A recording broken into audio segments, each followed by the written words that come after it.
Rewind to the 72nds when bell-bottoms were cool and Nixon thought befriending China was a big brain move. We called it diplomacy. Turns out, it was the pilot episode of the most toxic relationship in economic history. Hello, you're watching Economic Stories, and I'm your narrator. Don't forget to leave a like and hit subscribe if you enjoy the video. Let's get started. For 40 years, Wall Street bought the fairy tale, China only goes up. It's like believing you can eat pizza daily and still get ripped. A perfect illusion. But hate to break it to you, that assumption is dead. Deader than MySpace. And the bad news? It's about to drag your 401k down into the crypt with it. China's economy isn't just in a recession. It's a Frankenstein monster fed on debt and steroids. Basically a national level YOLO growth model gone wrong. Let's talk LGFV. Sounds like a failed boy band, right? Nope. It's local government financing vehicles. Or simply put, the ultimate rug pull technique. Local officials needed cash to juice GDP numbers. Beijing said no. Solution? Shell companies, massive loans, and building bridges to nowhere. It's a state-sponsored Ponzi scheme. They built massive bridges over puddles. Airports emptier than a vegan barbecue, all just to make the GDP numbers look sexy for the boss. The result? $9 trillion in hidden debt. IMF calls it a risk. I call it maxing out grandma's credit card on lottery tickets. Total debt is nearly 300% of GDP. But debt isn't the final boss. The final boss is real estate. In China, they have one religion. Real estate is God, and prices only go to the moon. Real estate is 30% of their GDP. Let that sink in. Even during our 2008 dumpster fire, we didn't hit 20%. China went all in on bricks and mortar. They built homes for ghosts, entire cities with zero residents. Kenneth Rogoff calls it a painful landing. I call it the Fire Festival of urban planning. Meet the wealth effect. In the US, we lose crypto. In China, 70% of family wealth is in concrete. When prices tank, they feel broke faster than a rebound relationship. Evergrande. Country Garden. The giants fell. Consumer confidence? Gone. People stopped spending.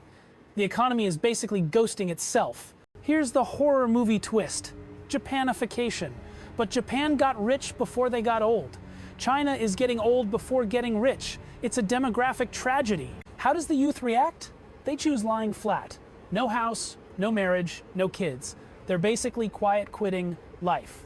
Youth unemployment got so bad, the government just stopped publishing data, like smashing your scale because you don't like the number.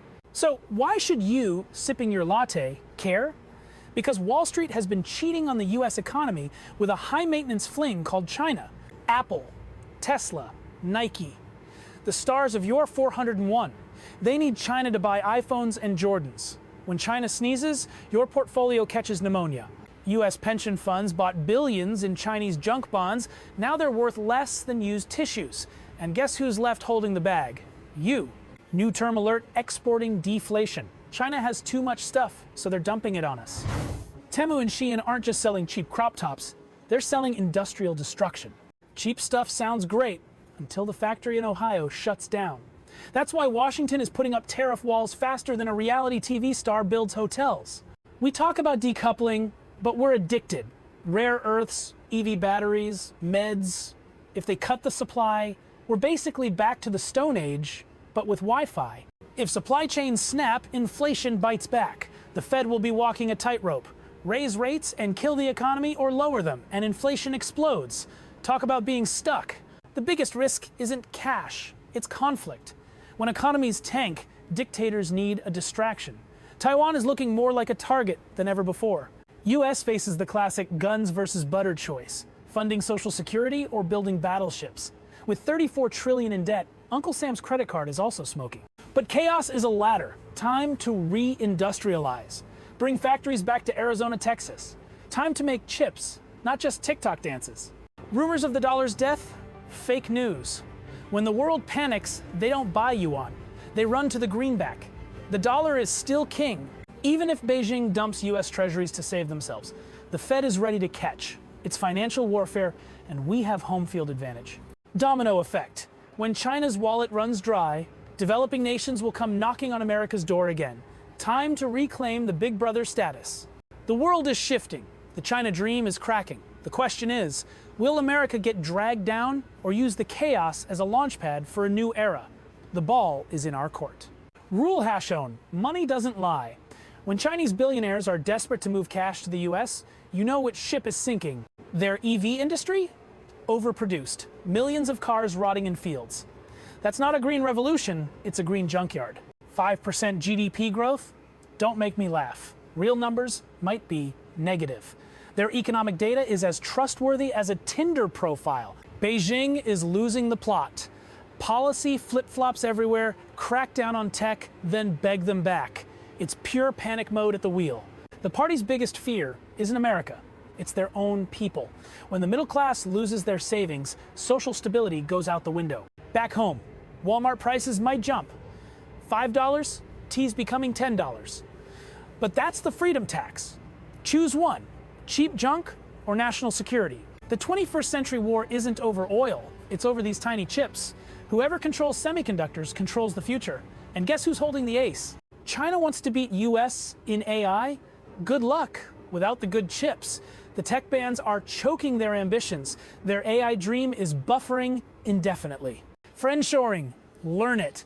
We only play with friends now. Mexico, Vietnam, India are the new cool kids. China's party is officially over.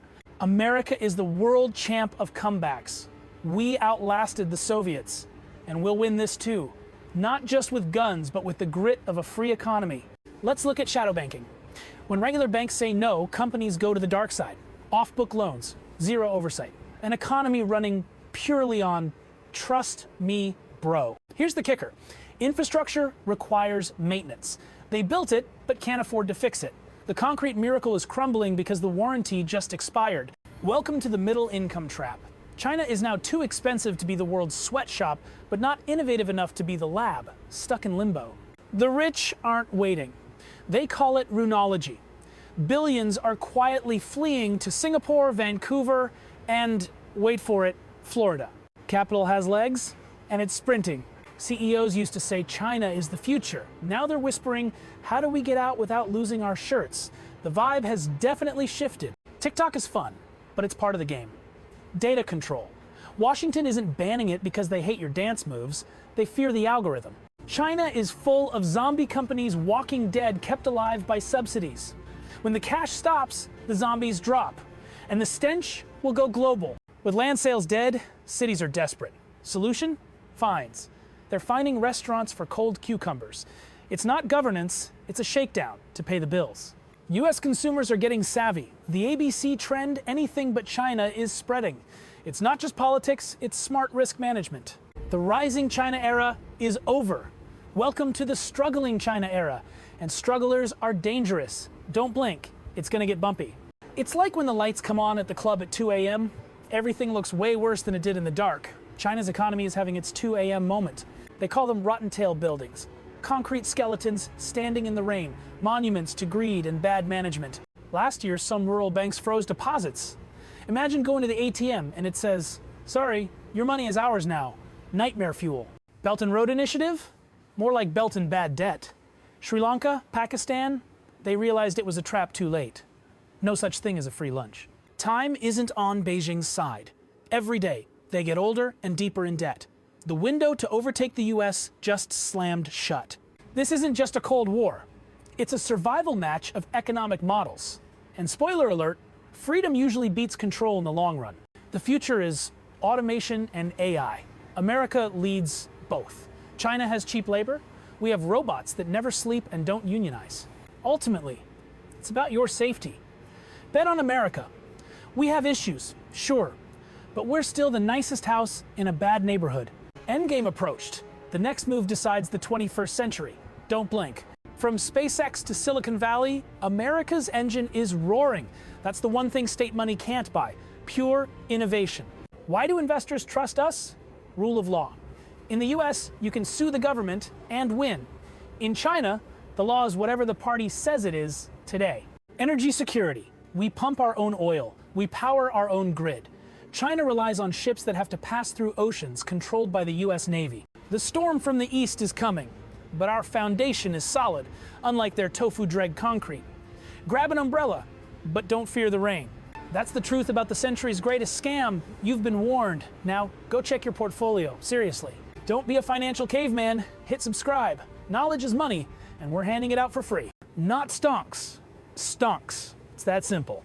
Scripted by AI. Directed by cold, hard reality. Out of luck. See you in the next one, when we dissect another disaster. TV switch off sound.